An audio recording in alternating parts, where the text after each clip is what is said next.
Have you ever felt like you're at a crossroads holding on to a relationship or friendship because it's comfortable, familiar, but deep down you know it's holding you back from truly flourishing? It's a tough pill to swallow, realizing that sometimes the people closest to us, the ones we've laughed with, cried with, and shared countless memories with, might not be meant to journey with us forever. It's a stark revelation, isn't it? But here's where the ancient wisdom of Stoicism sheds a transformative light on our modern dilemmas. The Stoics, with their profound insights into human nature and the pursuit of a fulfilling life, remind us that personal growth often requires making hard choices about who we allow into our inner circle. It's not about cutting people out with cold indifference, but about curating our lives with intention, choosing relationships that uplift, inspire, and challenge us to be our best selves. So if you're standing at that crossroads, feeling the weight of a decision that could redefine your path, you're not alone. Today we dive deep into the heart of Stoic wisdom to explore the signs it's time to lovingly release certain ties, making space for new growth, deeper connections, and a life aligned with your highest virtues. Stay with me as we embark on this journey together, guided by the timeless teachings of Stoicism, ready to discover the freedom and peace that come from choosing our relationships with wisdom and courage. And as we navigate this journey, I invite you to hit that subscribe button, share this video with someone who might need to hear this message, and don't forget to like and watch every part without skipping, because every moment of this exploration could be the one that transforms your life. If a relationship is stopping you from growing, it's a red flag. Think about this for a moment. Have you ever found yourself feeling stuck, like you're not moving forward because someone close to you isn't cheering you on? Recognizing growth-stifling relationships, or worse, they're actively holding you back. It's a tough spot to be in, isn't it? Seneca was all about the power of personal growth and self-improvement. He believed that to live a life worth living, we must constantly evolve, learn, and push our boundaries. So if you're in a relationship, whether it's with a friend, family member, or partner, and you feel like you're not able to grow, Seneca would probably tell you that's a red flag you can't ignore. Now, I'm not saying every relationship has to be about pushing you to your limits or setting world records, but the people who care about you should want to see you flourish. They should be your cheerleaders, your support system, not anchors dragging you down to the depths of what if and if only. It's worth sitting down and having a heart-to-heart with yourself. Ask, why am I still holding on to this relationship? Is it out of habit, fear, loyalty? These are hard questions, but necessary, because here's the thing: true connections, the ones that are really worth your time and heart, should lift you up. They should make you feel like you're capable of being more today than you were yesterday. Stoicism teaches us the importance of surrounding ourselves with people who contribute positively to our lives. It's not about accumulating friends or being liked, it's about curating a circle that enriches your life, encourages your growth, and aligns with your values. So if you find yourself in a relationship that feels more like quicksand than a launching pad, it might be time to reconsider its place in your life. Remember, it's not selfish to want to grow, it's human, and sometimes growth means letting go of those who hold us back, not with bitterness, but with gratitude for the lessons learned and the strength gained from knowing when to say goodbye. Reflect on your relationships and consider whether they're bridges to your best self or barriers to your growth. And remember, the journey of self-improvement is never a solo trip. We need the right companions to truly make the journey worthwhile. We've all felt at one point or another being caught in a whirlwind of negative emotions within a relationship. Ever find yourself in a situation where it feels like drama is the main course and support is, well, not even on the menu? It's exhausting, isn't it? Marcus Aurelius had some powerful insights into dealing with our emotions. He famously said that we have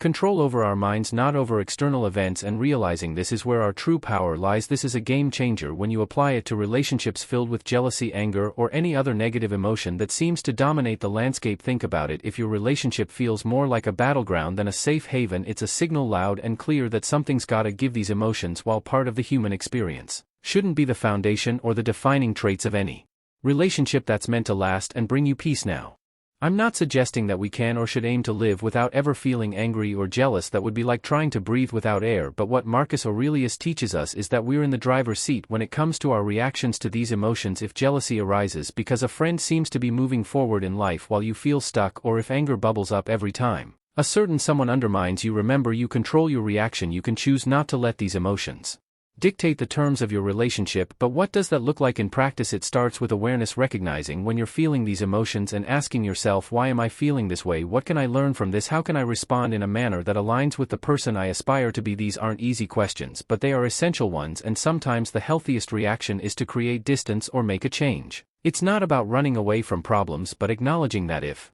the core of a relationship is more about pulling each other into negative spirals rather than lifting up, it might be time to reassess. This doesn't mean you failed or that the other person is a villain in your story. It's simply recognizing that not every relationship is meant to endure every season of our lives, and that's okay. The Stoics were big on the idea of living in accordance with nature, and sometimes the natural course of things is to grow apart. So if you find yourself navigating negative Emotions with Stoic wisdom. Constantly wrestling with negative emotions in any of your relationships. Take a moment, reflect on Marcus Aurelius's wisdom. Remember, you have the power over your mind, your reactions, and ultimately the choice to surround yourself with relationships that are rooted in positive, supportive energies. It's in these environments that we can truly thrive, grow, and find peace. Let's not let the drama define our relationships. Instead, let's cultivate connections that are based on mutual respect, understanding, and genuine support, because at the end of the day, those are the relationships that withstand the test of time and bring out the best in us. Let's tackle a tricky but crucial topic: the role of manipulation and control in our relationships. In any kind of relationship, feeling like you're more of a puppet than a partner is a massive red flag. It's about time we talk about autonomy, freedom, and the sage advice of Epictetus once said, "No one is free who is not master of himself." Think about that for a moment. True freedom, according to Epictetus, comes from within, from being in control of our actions, decisions, and ultimately our lives. So what does it mean for us when we find ourselves in relationships where we feel like we are not the ones calling the shots, where our decisions, desires, and even our thoughts seem to be under someone else's control? It's a sign loud and clear that something's not right. Manipulation and control can sneak up on us in various forms. It might be subtle, like constant suggestions that steer you away from your passions, or moreover, like outright demands dictating who you should be or what you should do. These are not the hallmarks of a healthy relationship. True connections, the ones that are really worth our time and emotional investment, are built on mutual respect and freedom. Stoicism teaches us about the importance of autonomy, being the master of your own ship, so to speak. If you find yourself in a relationship where you're constantly second-guessing your choices or feeling like your wings are clipped, it's worth asking why. Why stay in a dynamic that stifles your freedom and keeps you from being the author of your own life story? Here's the thing: cutting ties with someone who's manipulating or controlling you isn't about being harsh or unkind. It's about honoring your worth, your autonomy, and your right to lead a life that's true to you. It's about taking Epictetus's wisdom to heart and reclaiming your freedom, the freedom to make your own choices, to grow, to live a life aligned with your values. And yes, making the decision to step away from such relationships can be incredibly tough. It might mean letting go of something familiar, or even someone you care deeply about. But remember, Stoicism isn't about taking the easy path, it's about taking the right path. Sometimes the right path is the one that leads us away from what harms us and towards a more authentic, fulfilling existence. True relationships, the ones that genuinely enrich our lives, are those that respect our individuality and freedom. They encourage us to explore, to question, to grow. They don't try to mold us into something we're not, or dictate how we should live our lives. So if you're feeling like someone's pulling your strings, take a moment to reflect on Epictetus's words: no one is truly free who isn't master of himself. Ask yourself if it's time to cut those strings and embrace the freedom to be authentically you. It's a journey worth taking, a step towards a life where you're in control, surrounded by relationships that uplift and respect your autonomy and freedom. Let's cherish and seek out those connections that empower us, that allow us to be the masters of our own lives, because at the end of the day, that's what true friendship and love should do: set us free, not hold us back. What happens when a relationship starts to do more harm than good? When the time you spend with someone leaves you feeling more drained than energized, more stressed than supported. It's like you're constantly walking on eggshells, caught up in an endless cycle of arguments, or just feeling down whenever they're around. These are glaring red flags that something's seriously off. Healthy connections, the kind we all deserve and should strive for, they're supposed to feel good,